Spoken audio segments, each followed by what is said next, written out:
Hey everyone, this is Tima, and welcome to a quick video to show you how to use the InsertArg and X-ray scripts. I know they can be a little dense, maybe a little daunting, a little esoteric, out of the norm of what you might typically see in a script. So I thought I'd do a quick demonstration of how to use them and the sort of problems you might solve with them. I hope you find at the end that they're a pretty powerful tool that can help solve problems for which you don't have another solution right at hand. So let's get to it. The first thing to know is I'm using InsertArg version 1.11. The core library is version 1.1, and X-ray is version 1.1. So anything you see me do, as long as you have those versions or later, you should be able to do as well. I've just installed the scripts. I've got my characters pulled up here. This is a Champions game, a Hero 6E game. Got a Hero 6E character. We're going to be doing some things with him during this video. He's got some abilities. He's got some repeating sections. But the first thing I want to do is just run the IA basic command. So bang IA. And you're going to see the InsertArg config menu pop up. It shows me my InsertArg version is 1.11, like I said. Volume is off. I have the option to make a help handout, to make a global config. If you're the GM, you can make a global config, make my config, and then down here it shows the internal functions available to me to use in an InsertArg call. So we're going to get into those in a little bit. You can see my buttons are sort of Roll20 standard. This hot pink, is that hot pink? I don't know. This pink color that's standard. I would prefer a little bit more styling to my buttons, and you can do that in this script. So the first thing I'm going to do here is make my config. It's going to tell me the following config files were created. It created mine. I'm going to open that, and you can see it's got a background option and a CSS option.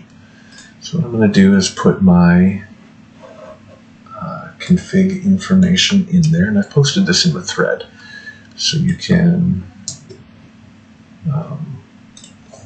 copy what I have or look at it for inspiration and do your own. But basically, it's free CSS input here for what you want those buttons to look like, and the base background color for them.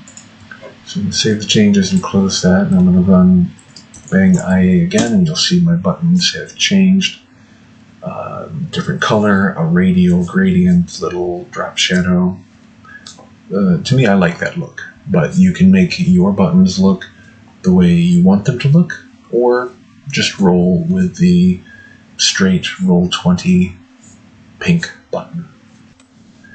Okay, so let's see what InsertArg can do. InsertArg is a text replacement tool and a command line builder.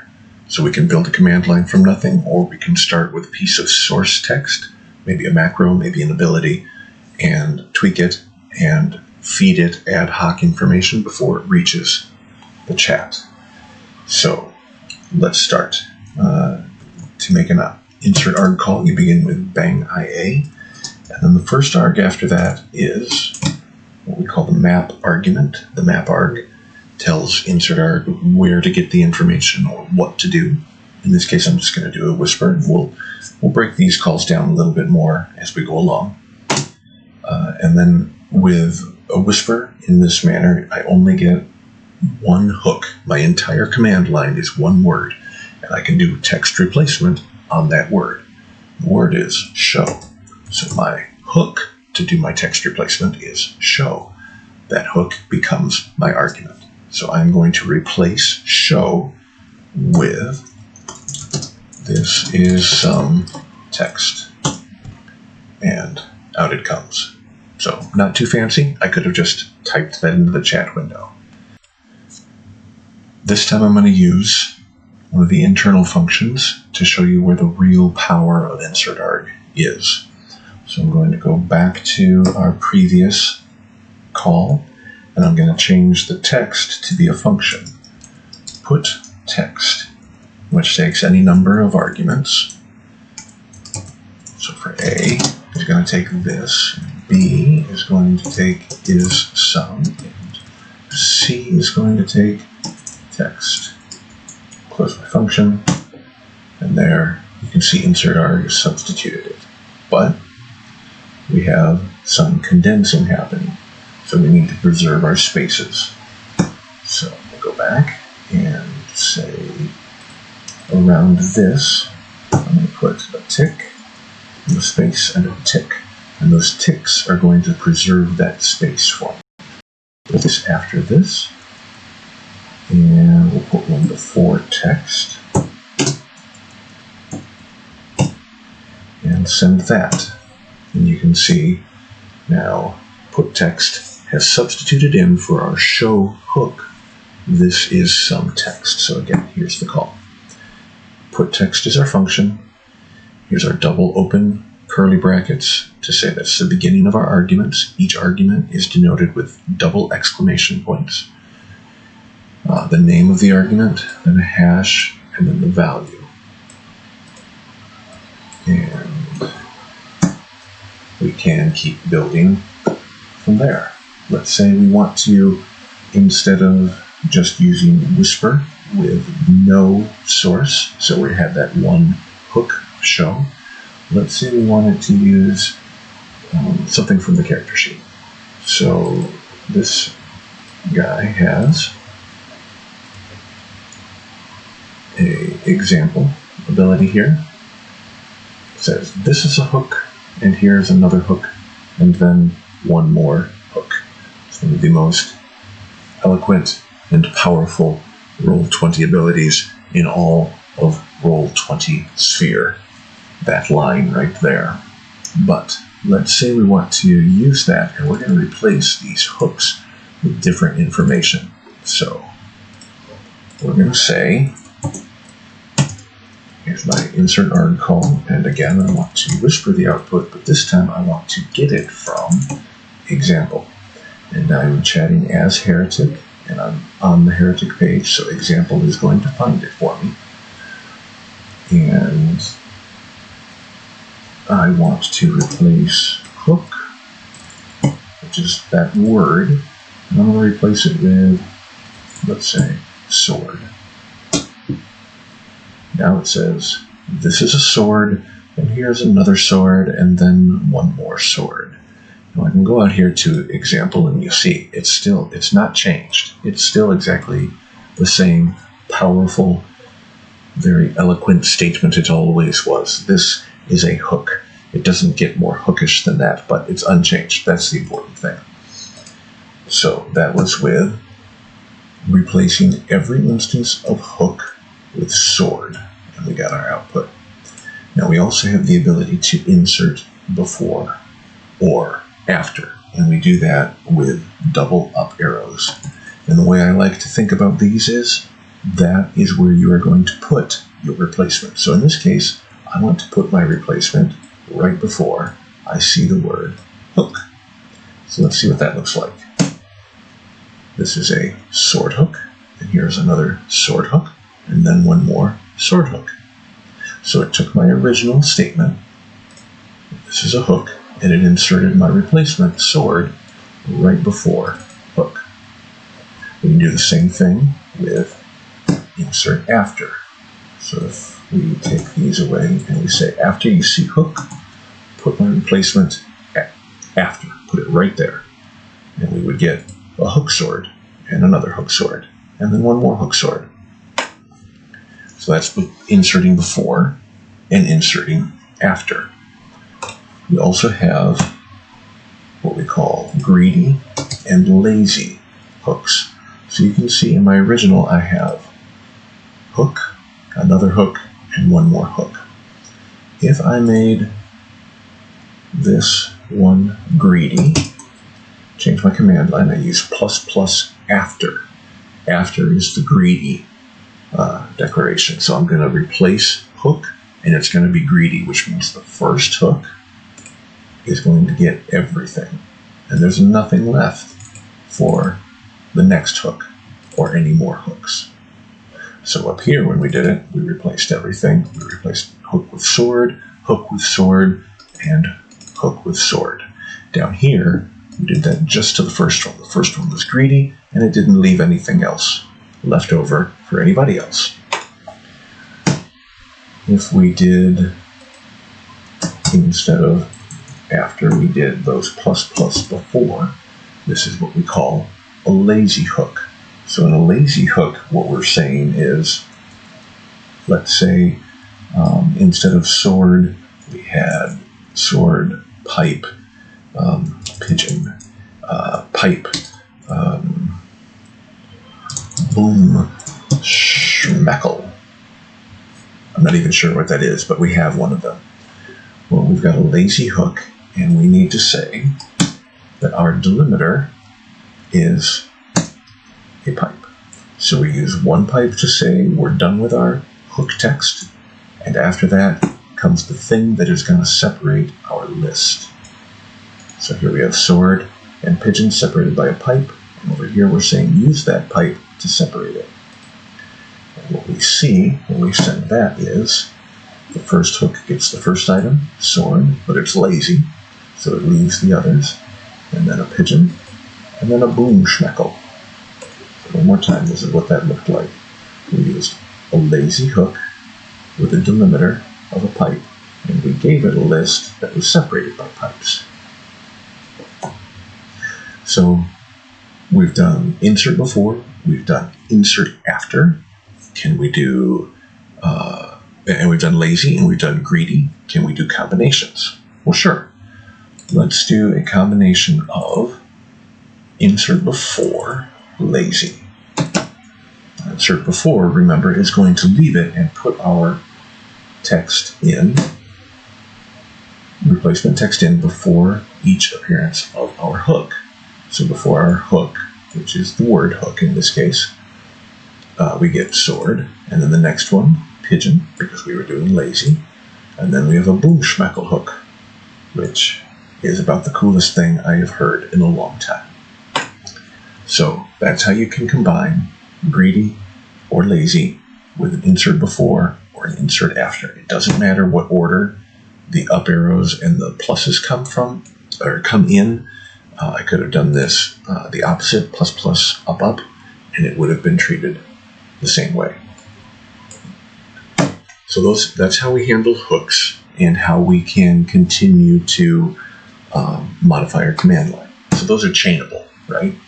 So if we go back to our hook and we say replace every hook with, I'm going to go back to a basic call, replace every hook with sword, but then I want to replace sword with pigeon. What we would get is everything is a pigeon. So we changed hook to be sword. We knew sword was in our command line at that point, so we can utilize it in future hook replacements. Let's say I left it as sword, and we'll make it greedy. So the first sword we come to is going to be greedy, and it's going to be replaced with pigeon, leaving swords for the others. First one gets replaced with pigeon, then we have a sword, and then another sword. So our arguments are chainable. They run in order left to right, so we can always imagine what our command line looks like in order to craft the kind of output that we want. Now, we can get down pretty far here. So at this point, let me back up and say one thing you're going to really appreciate is your help file. So if I run IA and I get the config screen, I can open any of these helps. So I can go to put targets. We were using that, and I can look at the help, and it'll tell me, okay, the function inserts a number. I grabbed the wrong one. Let me grab put text. That's the one I wanted. Places any number of elements in the command line in order at the given hook. So we can use any number of arguments and chain them together. So we can get to our help this way, or we can also make a help handout. I'm going to make that. You can see the help handout already exists. Do I want to overwrite it? Sure. And it's been created, and I'm going to open it. Now this is something you're going to want to keep open as you build your call. What I like to do is just pop it out and refer to it as I'm building. So you can see here's a filter, format, get able, get abilities. Down here a little bit farther, you can see the same information for put text. Put text is a function, the same help text, and the same explanation of the arguments. So I'm going to use this and I'm going to refer to it as I begin to build various menu calls. Let's say, let's build a menu. All right, so here's one that I posted in the thread. Let me give you a nice blank notepad here, and I'm going to paste in. This is a menu that I pasted into the thread, and we're going to break it down what it's doing. So let's grab the first bit of text. Let's say I wanted to whisper, and I know that. So I'm going to refer to this and use it as I build some of my calls. Let's say if I'm building a menu, if I'm building a replacement. So I'm going to just move it out of the way. And let's start building something. Let's see what InsertArg can do. So here's my character. And like I said, he's got some abilities here. And he's got some that are built similarly. He's a martial artist, and he's got the way. He's got the way of charity, way of the mountain, way of the wind, way of the river. Let's see if I can get these to be buttons. I want to output buttons as my command line.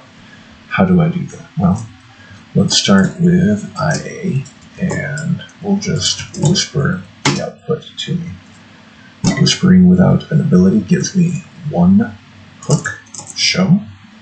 And since I'm getting abilities, I'm going to use the get ables function. So I'll move this back in. Get ables. You can see it's a function. And here are the arguments. So it's a little strange because I have it on another screen typically while I'm working. But because I've popped it out, every time I go back, you're not going to see it. So let me keep it pulled up here with get ables there. So now you can see I need a character, maybe a list. Here are all of my arguments, my output, my format. So let's start with get ables, and I want to provide the character argument. Arguments again have double exclamation points. And that character is heretic. And I don't want to provide a list. And if I don't, it's going to grab all of the abilities. So we're going to start there, and we're going to kind of pare it back to get just what we want. So I want heretic's abilities, and let's output them as a button. And just start there. Here are all of heretic's abilities turned into buttons. You can see everything that's listed here is going to be listed here. Now I didn't want that. What I want is specifically the ones that begin way of. These are his martial skills, and I want to capture those. Those are what he does, and I want to be able to filter for those. I just want that set. So let's go back to my call, and I said filter, and in fact we have a filter option here. Now I'm going to hit this help, to get up the filter options, and here they are. I can filter for just executable. I can filter for begins with. I can filter for ends with, contains. All of these are options to me. So what we need to understand is that the filters are passed using the F parameter to the filter to filter on the name or the label of the object using the EF parameter, or filter on the executable. So I didn't say that clearly. The F parameter is going to filter on the name or the label, and EF is going to filter on the executable, which is the action. And we're going to pass them as a pipe-separated list, where each element is constructed as your filter, hash, and then your test condition. So this is what that looks like. Filter is an argument to getAble's function. Its value is going to be a pipe-separated list built like this. So the first thing I want to do is to say, what's in common? How can I filter? Well, they all start with way of, right? So if I say begins with, so again, my arrow is where I'm imagining my text. It's going to begin with, and what is it going to begin with? Well, I put my hash in and I say it's going to begin with way of. Let's begin with way of. And that should now get me only the way of elements, the abilities for heretic. Now you can see, because Roll20 doesn't really give us the ability to do spaces in the names of abilities, they don't always appear quite as clean the way we might want them to. I know that these are all the way of, so maybe I can format them and get rid of that. Go back up here to our help, and you can see I have a format option. I'm going to hit that help, bring that up, and the formatting options to structure or modify the label using format, or the executable using eFormat. And here are my options for that. I can go lowercase, uppercase, title case, I can sort it, insert before, I can do a find replace. All of these are options. And again, they're pipe separated. So it's going to look a lot like the filter. So I'm going to go back to my call. And here now I know at this point I've got my list of buttons ready to be output for just way of. But I want them to look prettier. So let's run the format. And I want to do a replace.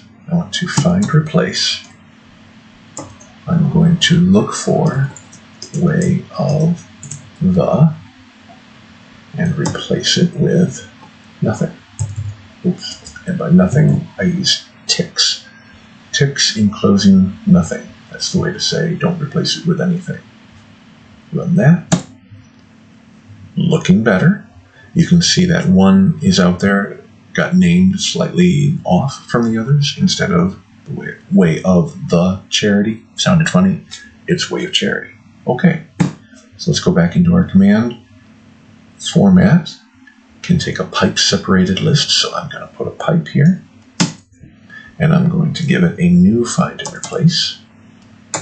And this find and replace, I need to find way of and replace it with nothing. Run that, and there we go. We've got our filtered set of buttons formatted the way we want them to be. Now, what can we do with that? Well, we could run this line in chat and get this list, but we can also use this now as an argument to another function. So let's say, let me grab that, copy that, and give myself a new notepad here. I'm just going to drop it out here just so we don't lose track of it. Okay, hang on to that idea. I'm going to show you what we can do to build a menu. because maybe we want to drop this into a menu. So I'm going to take this text away and say, I want an InsertArg call, and my map.arg is going to be a menu. If I don't do anything else to the menu, it's going to be the default menu. Default menu, default color, default fade value, all of that, all of the default options, which is good enough for me for now. Now, a menu gives me a couple of hooks. One is title, and I'm going to do a title of heretic, and it gives me a hook of row. So I can replace my title, and I can replace my row. Now, if I just replaced row with, this is the row, and output that, you'll see I get a basic menu. Heretic, this is the row, not very pretty, but you can see how those options work. So let's go back, and let's start to tweak this. There's a function called getMe, and I want to return my name. So this is a way to anonymize the menu input to any input, where you could have this structured and you could hand it to another player, and it would work for them when they speak as themselves. So instead of heretic, I'm going to say getMe, still heretic. So that's how that works. GetMe without that, without telling it to return anything, is going to give you the ID. That's not so pretty. I don't want menu M4 JP PE. No, thank you. I would rather have returning the name. Okay, for the row, now I'm going to use a different function. I'm going to use getRow. GetRow has what row I want to retrieve, a color, a fade if I want to fade title text for the row, and a source for the row contents. So let's keep that in mind. Move this out of the way. And we're going to use getRow. Now, the row element of a menu is the default element. So I don't have to declare which row I want to do. But if I wanted to, I could say, give me the row. Okay, but I'm not going to. That's the default. I need a color. Let's say that this one I want to be white. Okay, that's a hex color. My title. Bang, bang. Title is going to be, let's see, I just built abilities, right? And those are actually in hero, in champions terms, those are powers. So I'm going to call this my powers row.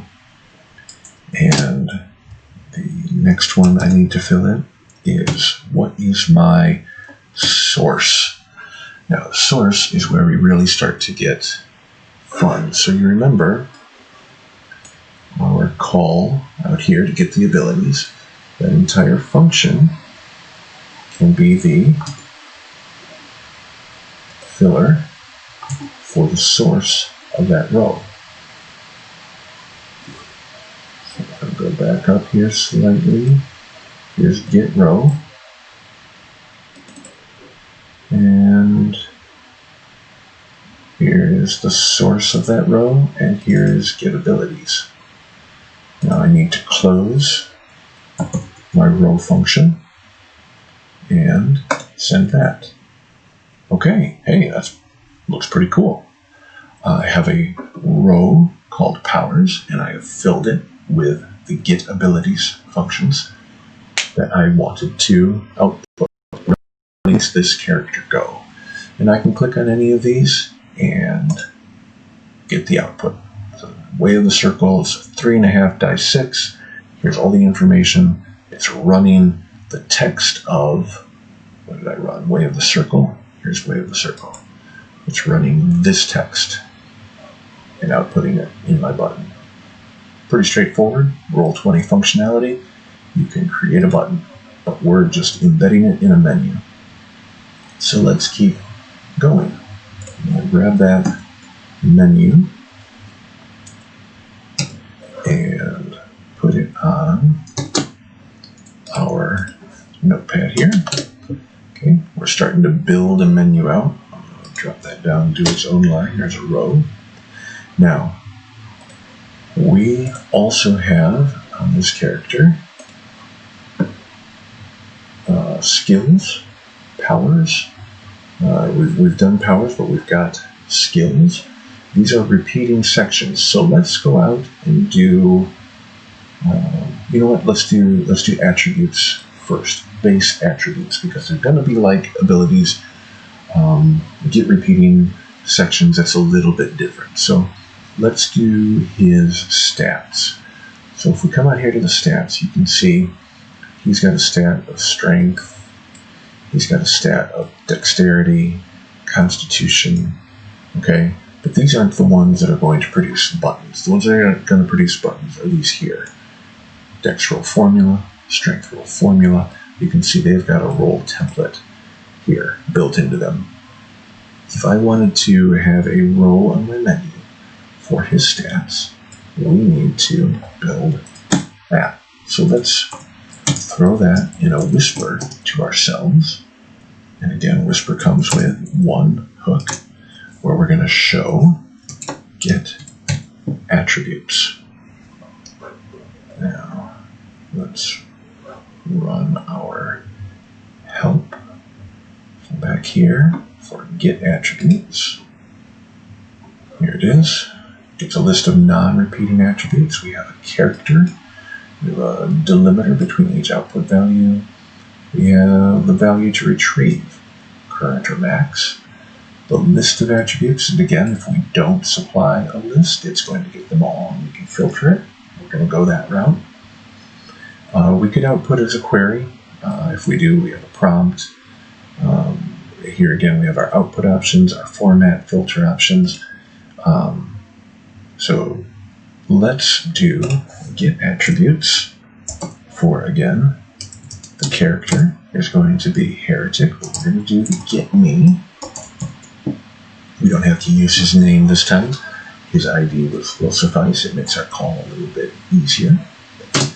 What do we want to output? We want to output buttons again. And let's start to think about filtering our list, because if I output this, I'm going to get a button for every attribute at this point. So let's filter this down. Well, I know I want the ones that are executable. I could also identify them by where they say roll formula here.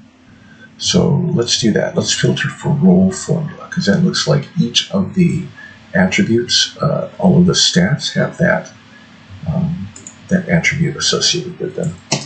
So let's say we're going to filter for something that begins with underscore roll underscore formula. And in fact, I apologize, that should be ends with, right? Because that's how my attributes end. And let's see what we get there. Do we get the right amount? We do. We have 7 statistics in the hero system: strength, dex, con, intelligence, perception, ego, and presence. But again, we don't really have a pretty output. So let's take our previous call and let's start to format it. Okay, you can see where we're headed here. First thing I want to do is find and replace, where we look for, let's look for roll underscore roll underscore formula, and we're going to replace it with nothing. And then we're going to, so I can output this, no biggie, starts to look good. Oh, I get a 3 character output for everything but perception. Okay, so let's see if we can get a 3-character output for perception. Since I've already got my list filtered down, I've already done a replacement, I can do more formatting. Let's do a pipe, and then we want to do another find replace for perception. Replace it with nothing. Perception has become PER. Excuse me. And the last thing I want to do is to make those uppercase. So one more pipe, because we're still talking about formatting. And UC. UC is my uppercase formatting, and I can see that here by running the format help. UC is uppercase. So I'm going to send that out. Look at that. I have all of my stats as well formatted buttons. I can click on any of them and get the roll template to pop the way they should in the game.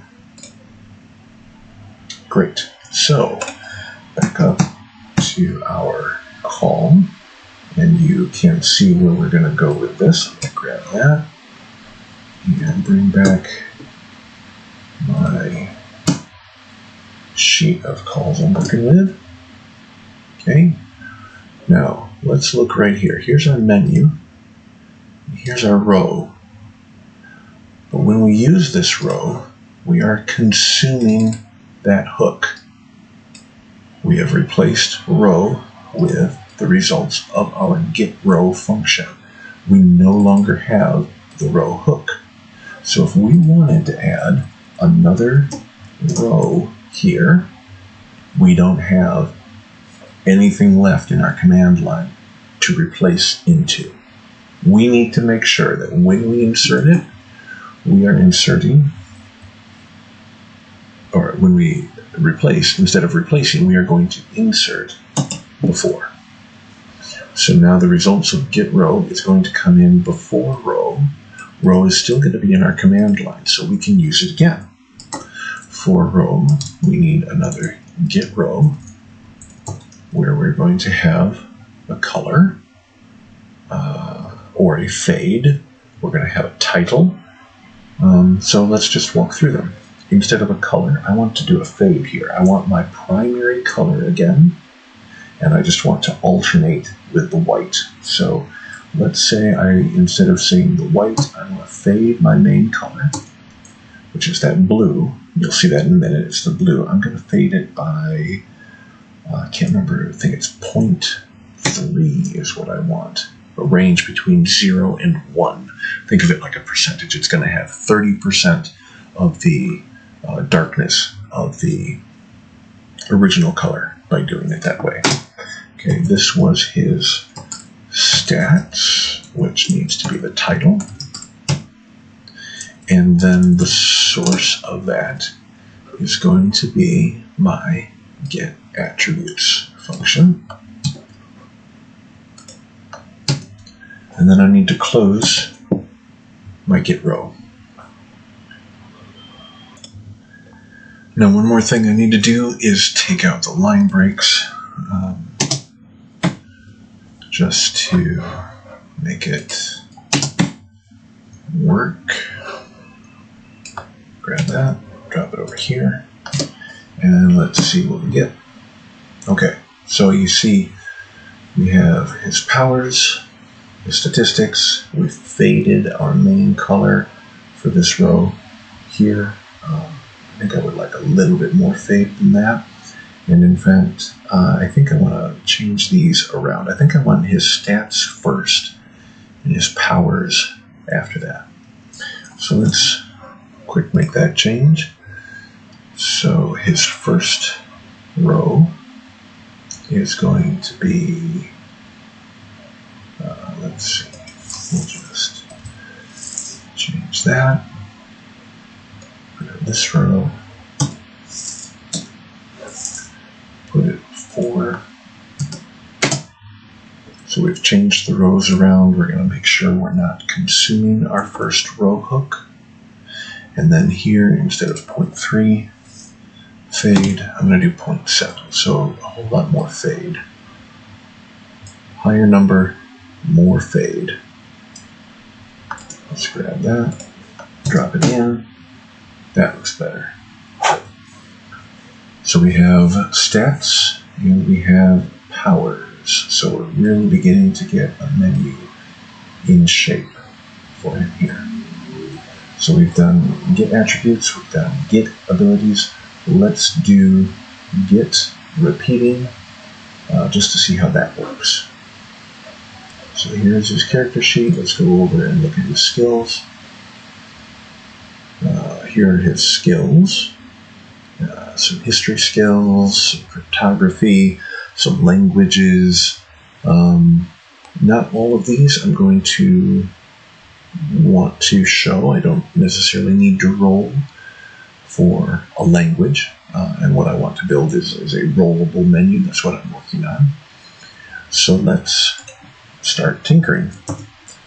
Let's drop into a whisper to ourselves and show get repeating. The get repeating option gets a list of repeating attributes within a given section using the sub-attributes as the naming element, sampling across the sub-attributes applied as the action data element. Now, that's kind of dense, but here's what's happening.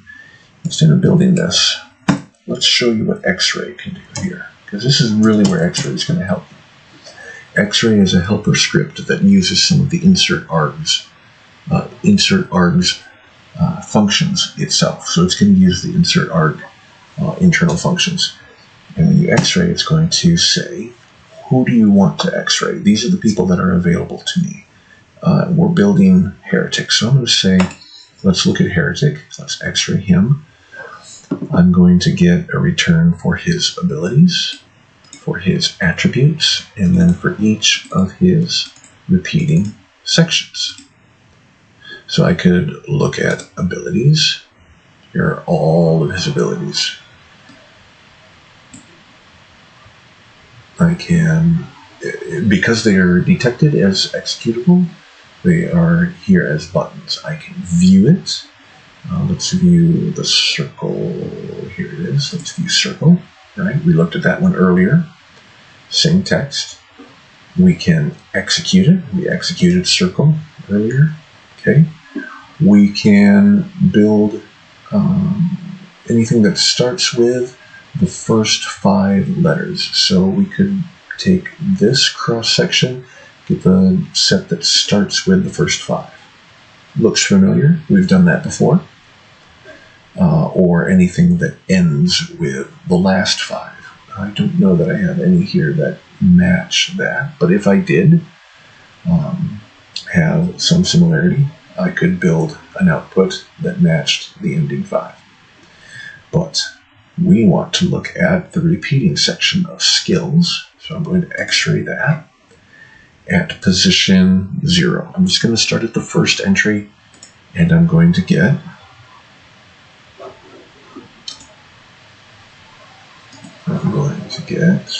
a pause as it builds that output.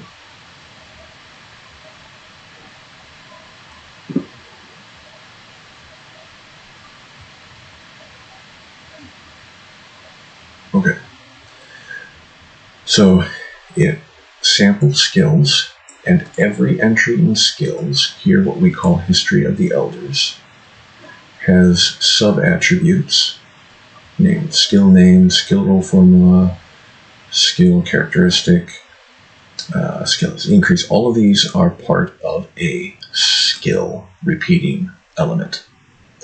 The skill roll formula, you can see, was detected to be executable, so we have the view button, the execute button, and the build button.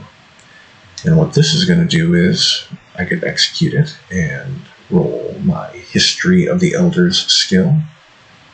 Well done there. Or I could build here, and it's going to take a cross section of my skills using the skill roll formula as the executable portion. So every one of my skills has potentially a skill roll formula. And if I say build me that output, it's going to give me all of my outputs of the skills as buttons. But it wants to know how to name those buttons. So what's the attributes that's doing the naming? You can see it's guessing its skill name.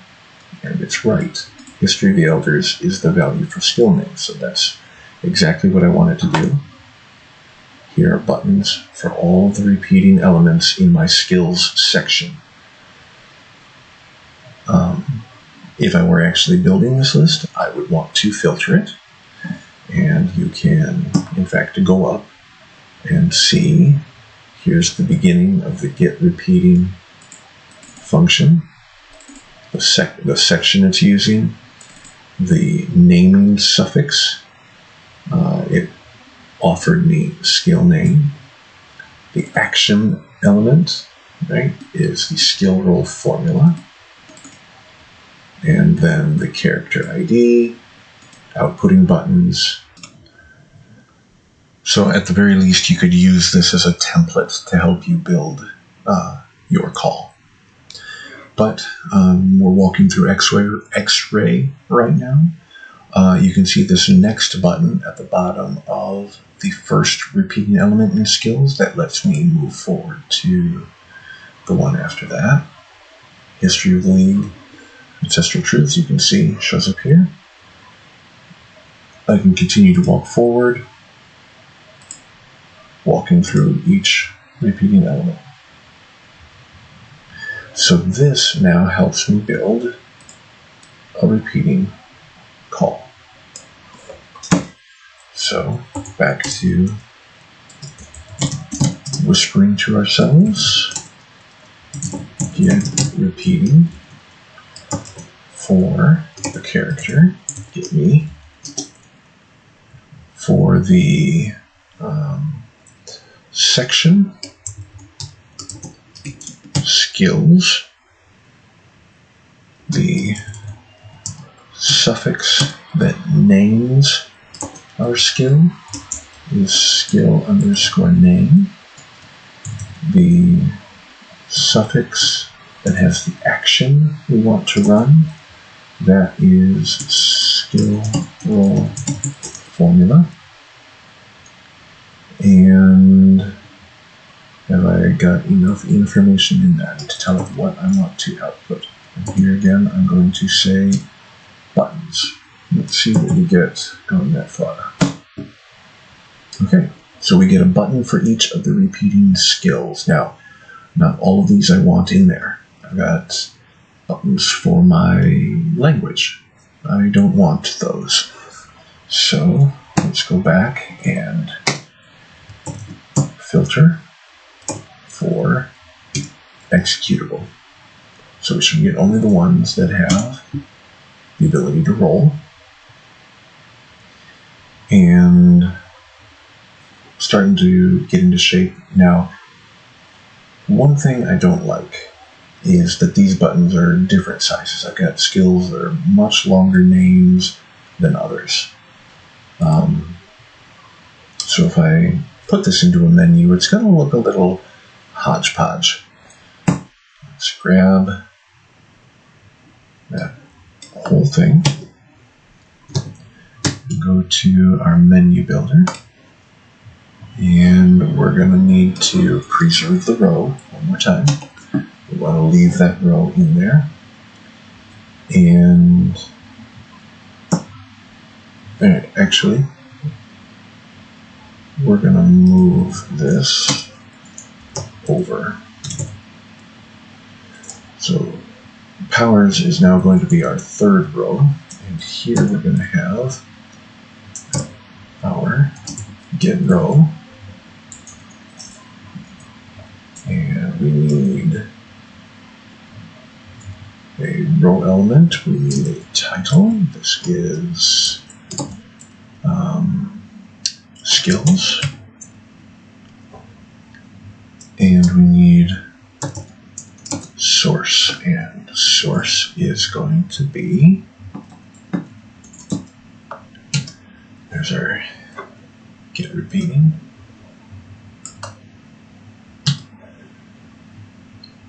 The source is right there. Got that in. We already closed our get row function. So let's grab that and drop it in and see what it looks like. Okay. We have stats, we have skills, we have powers. Our color is a little bit wonky, a little bit out of order. We would want to do, let's say, stats white, skills is a fade, and powers white, maybe? So here's my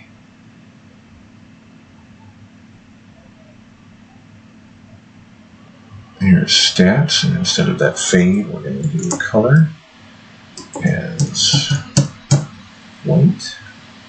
The next one is skills. Let's do that as the fade. Here's my skills, and we're going to fade that at 0.7. And then powers, here is back to being white, which I think we want. Drop that in. That's better. But you can play with this. You can do it any which way you want to. Now, back to the buttons. You can see these are a little bit hodgepodge. We're going to change that. We're going to give them a slightly different look, different output. So we're going to go back to the get repeating call. We're just building in a whisper. And we're going to change it from having button output to having buttons with an external label. That's what the E is for, external label.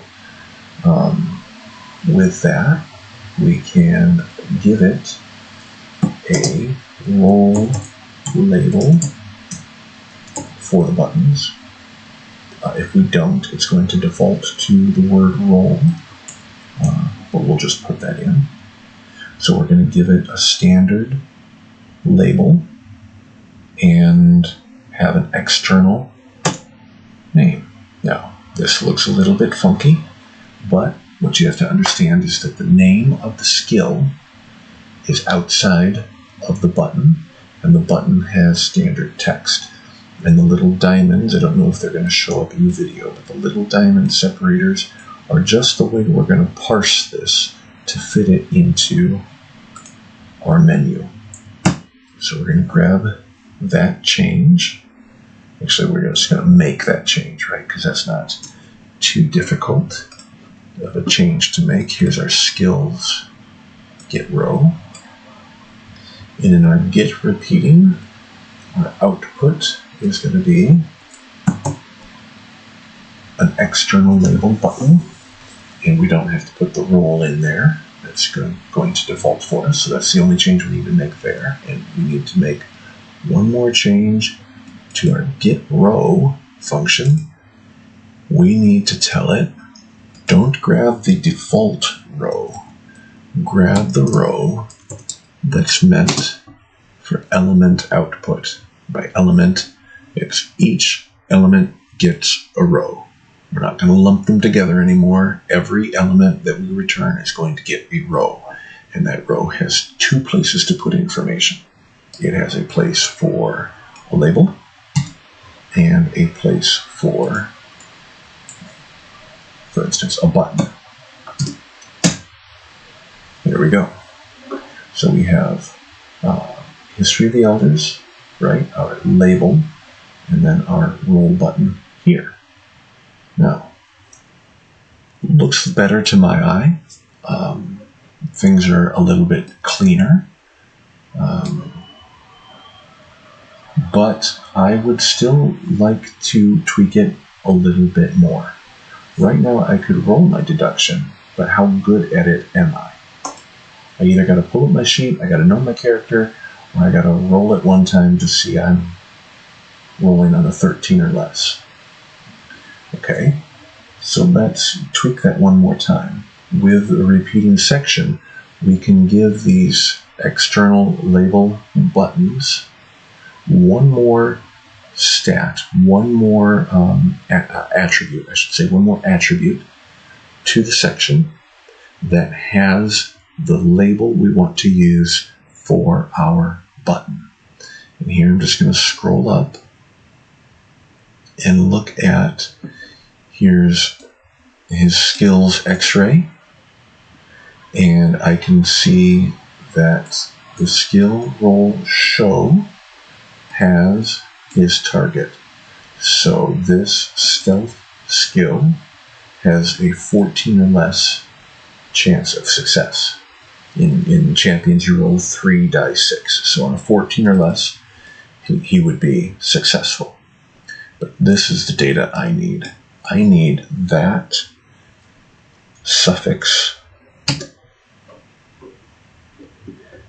to use as our, not our naming suffix, not our action suffix, but our suffix for the role label. The suffix for the role label is going to be skill roll show. So with this formation, now we should have buttons that show our targets. So now I can look at it and say, oh, my cryptography is a 13 or less. My deduction is a 13 or less. Here's stealth at 14 or less. And this rapid attacks here has nothing, because you can see on the character sheet, it isn't actually there. If I go and I look at this one, it has the executable text in there. It has the role template in there. I just have to edit it. I have to attach a stat to it for the sheet to activate properly, but you get the idea, right? So not every sheet's going to be perfect. We've got to work around. Of course, if I didn't need to roll this, I could, of course, filter it out. I could filter out, after arriving at this whole list, I could filter out something that ended with attacks, and this would be the one that would drop. But you can begin to see the power and the flexibility of InsertArg. You can see the way the X-ray script helps you walk your character sheet and understand it. Even if you're not using InsertArg, X-ray is a great tool if you're scripting, if you need to provide information to another script from a repeating section. It's a good way to understand what's happening on your sheet. The way it's often told for people to do that is to, inspect the element, and you have to look at the HTML and climb up a few structures. And this is just a little bit cleaner, I think, to have it appear to you in chat. Excuse me. So, a lot of information in this video, probably a lot longer than I meant to and intended and wanted to produce, but you can see the ways to begin to put together calls and the way you can feed one call to another. So if people like this video, I can do others. I can do other ideas. I can show you how to create a query. I can show you how to nest a query so that you only have to have one version of the query, and you can use it in another place by automatically doing the HTML replacements that are going to keep that query language from breaking. I can, well, lots of different things, right? But at this point, you've got the groundwork for how to use InsertArg, how to use X-ray, and how to use the internal functions that are available to you. So, if you like the video, let me know. I'll make more. If you have questions, post, and I'll do my best to answer them. So, thanks for watching, guys. Hope you give the script a try. Hope you give me ideas for how to improve it or how to make it work better for you. Okay, thanks everybody.